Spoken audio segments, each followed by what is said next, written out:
ஹல்லேலூயா. Zion வேதாகம ஆய்விற்கு அன்போடு கூட இயேசு கிறிஸ்துவின் நாமத்தில் உங்களை வரவேற்க இன்று தினத்திலும் சங்கீதங்களின் புஸ்தகம் சங்கீதங்கள் 112 முதல் 115 சங்கீதங்களில் உள்ள வசனங்களை தியானிக்க சர்வ பலமுள்ள தேவன் தாமே நமக்கு கிருபை பாராட்டுவாராக. 112வது சங்கீதத்திலே அல்லேலூயா, கர்த்தருக்கு பயந்து அவருடைய கட்டளைகளில் மிகவும் பிரியமாக இருக்கிற மனுஷன் பாக்கியவான் என்று சொல்லி தேவனுக்கு பயப்படுகிறவனும் நீதிமானுமாகிய ஒரு மனிதனுக்கு பாதுகாத்து வைக்கப்பட்டிருக்கிறதான ஆசீர்வாதங்களை குறித்து இந்த சங்கீதம் நமக்கு தெரிவிக்கிறது. தமக்கு பயந்து தமது கட்டளைகளிலே எழுதப்பட்ட வார்த்தைகளிலும் மிகவும் பிரியமாக இருக்கிற மனுஷரை கர்த்தர் ஆசீர்வதித்து வாக்குத்தத்தங்களினால் அந்த மனிதனுக்கு மகிமையான ஆசீர்வாதங்களை அருளி செய்கிற தேவனாக இருக்கிறார். கர்த்தருடைய பரிசுத்த நாமத்திற்கு மகிமை உண்டாவது. ஆஸ்தியும் ஐஸ்வர்யமும் அவன் வீட்டில் இருக்கும், நீதி என்றைக்கும் நிற்கும். கர்த்தருடைய பரிசுத்த நாமத்திற்கு மகிமை உண்டாவதாக. அந்த மனிதன் துர்ச்செய்தி கேட்கிறதுனால் பயப்பட மாட்டான், அவன் இருதயம் கர்த்தரை நம்பி திடனாய் இருக்கும் என்று சொல்லி அந்த ஆசீர்வாதங்களை ஆண்டவராகிய தேவன் தெரிவிக்கிறார்.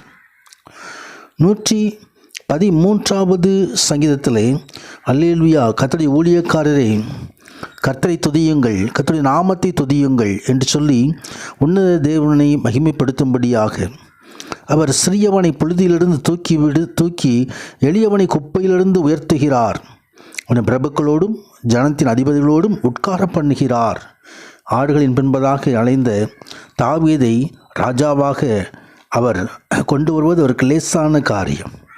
நம்மையும் ஒருவேளை தாழ்ந்த நிலைமையில் இருந்தாலும் முன்ன தேவன் நம்மை உயர்த்தி அவர் அலங்கரிக்கிற தேவனாக இருக்கிறார். கர்த்தருடைய பரிசுத்த நாமத்திற்கே மகிமை உண்டாவதாக. தாழ்மையுள்ளவர்களுக்கு தேவனது கிருபை கொடுக்கிறார் என்று வேதவசனம் சொல்கிறது. ஆம், தாழ்மையுள்ளவனையே கர்த்தர் நோக்கி பார்க்கிறார், பெருமையுள்ளவனுக்கு தேவன் எதிர்த்து நிற்கிறார். தொடர்ந்து 114வது சங்கீதத்தில் இஸ்ரவேல் எகிப்திலும் யாக்கோபின் குடும்பம் அந்நிய பாசை காடலான ஜனத்திலிருந்து புறப்பட்ட போது கர்த்தர் எப்படி அவர்களை நடத்தினார், செங்கடலை எப்படி பிளந்தார், இதோ யோர்தானை எப்படி பின்னிட்டு திரும்ப பண்ணுகிறார். எனவே பூமியே நீ ஆண்டவருக்கு முன்பதாக, யாக்கோபு தேவனுக்கு முன்பதாக அதிரு. அவர் தன் கண்மலையை தண்ணீர் தடாகமும் கற்பாறையை நீரூற்றுகளாக மாற்றியவர். தாகத்தை தீர்க்கும்படியாக கண்மலையிலிருந்து தண்ணீரை வரவழைக்கிற தேவன். இந்த உலகமும் நமக்கு ஒரு வனாந்திர வாழ்க்கையை போல் இருக்கிறது. நாம் பரம கானானை நோக்கி சென்று கொண்டிருக்கிறோம். இதில் கர்த்தருடைய வல்லமையின் புயம் நம்மை நடத்தும், கர்த்தருடைய கரம் நம்மை நடத்தும்.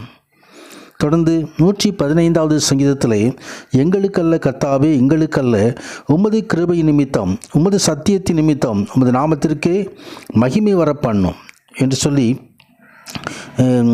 கர்த்தருடைய நாமத்திற்கு நாம் கொடுக்க வேண்டிய கனத்தை, செலுத்த வேண்டிய மகிமையை, செலுத்த வேண்டிய ஆராதனையை நாம் செலுத்த வேண்டும். கர்த்தருடைய பரிசுத்த நாமத்திற்கு மகிமை உண்டாவதாக. அந்த நாமம் மிகவும் உயர்ந்தது. வானத்தின் கீழே பூமியின் மேலே ரட்சிப்படைவதற்கு அந்த நாமத்தை இல்லாமல் வேறொரு நாமம் கொடுக்கப்படவில்லை.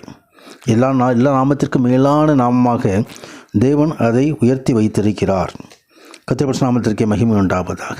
தொடர்ந்து விக்கிரகங்களை இது பெருமை பாராட்டுகிற காரியங்களை குறித்தும் வேதம் தெரிவிக்கிறது. ஆனால் இஸ்ரவேலை நீ கர்த்தரை நம்பு, அவரே அவர்களுக்கு துணையும் அவர்கள் கேடகமுமாக இருக்கிறார் என்று சொல்லி, இதுவும் தேவனால் தெரிந்து கொள்ளப்பட்ட பிள்ளைகள் கர்த்தருக்கு பயப்படுகிறவர்களாக இருக்க வேண்டும். அவர் நம்மை நினைத்திருக்கிறார், அவர் நம்மை ஆசீர்வதிப்பார். இஸ்ரவேலை ஆசீர்வதிப்பது தேவனுக்கு பிரியமான காரியம். கர்த்தருடைய பரிசுத்த நாமத்துக்கு மகிமை உண்டாவதாக. உன்னத தேவன் தாமே நம்மை ஆசீர்வதித்து நடத்துகிற தேவன். அந்த கர்த்தருடைய ஆசீர்வாதமே ஐஸ்வர்யத்தை தரும், அது வேதனை கூட்டார். அந்த ஆசீர்வாதத்தை நாம் சுதந்தரிப்போம். உன்னதரான தேவன் தாமே இந்த வார்த்தைகளின்படியே நம்மை ஆசீர்வதிப்பாராக. நாமும் இதை முதற்கொண்டு என்னைக்கும் கர்த்தரை ஸ்தோத்திரிப்போம். அல்லேலூயா. பரிசுத்த நாமத்துக்கு மகிமை உண்டாவதாக. இந்த தியான வழியில் ஈடுபடுகிற ஒவ்வொருவரையும், ஒவ்வொரு குடும்பத்தையும் சர்வவல்லவர் ஆசீர்வதித்து மகிமையான காரியங்களை செய்வாராக, அதிசயங்களை காண பண்ணுவாராக. ராஜாவுடைய கரம் கூட இருப்பதாக. பரிசுத்த நாமத்துக்கு மகிமை உண்டாவதாக. ஆமீன், ஆமீன்.